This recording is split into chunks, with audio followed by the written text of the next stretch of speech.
السلام علیکم ورحمت الله وبرکاته. سماک ټي وي چینل کې درته هرکلی وې. امید لرم چې تاسو به ټول روغ جوړ خوشحاله به یې، د ژوند په مزو کې به یې. عزتمندو، نن یو افسوسناکه واقعه مخې ته راغلې ده. په افغانستان کې صوبه هرات کې د جمعې پس نه یو زورداره چاودنه شوې ده چې د جومات امام سره د 100 کسانو نه زیات کسان پکې شهیدان شوي دي. دا دماکه خاص په چا شوې وه او کوم ځای سره خوا کې شوې وه؟ راځئ عزتمندو د دماکې ټول حقیقت په دې ویډیو کې وګورئ چې تاسو ټول معلومات نه خبر شئ. خو تاسو موږ سره په دې ویډیو کې نوي یې، مهرباني وکړئ زموږ د چینل ماده سره سبسکرایب کړئ، خوا کې وساتئ نشان ووایئ چې هر رواني معلوماتي ویډیو تاسو ته په اسانۍ سره میلاویږي. عزتمندو، الله تعالی دې رحم وکړي. ډېر زیات ظلم او بربریت شروع دی. دې نه مخکې په کابل کې جومات کې دننه امام سره خوا کې یو چاودنه شوې وه چې هغې کې هم ډېر زیات ګڼ شمېر سره خلک شهیدان شوي. اوس یو بله چاودنه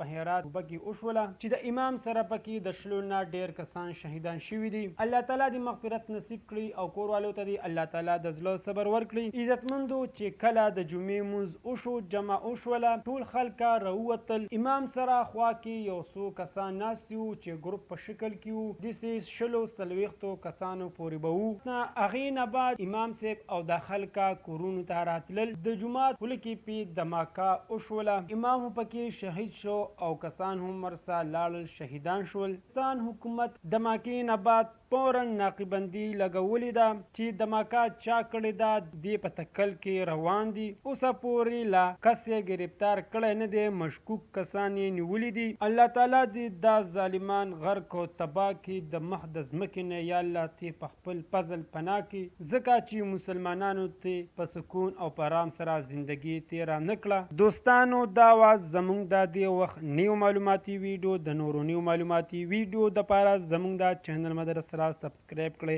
خواږه وساتئ نشان ووایئ چې هر رواني معلوماتي ویډیو تاسو ته په اسانۍ سره میلاویږي. والسلام.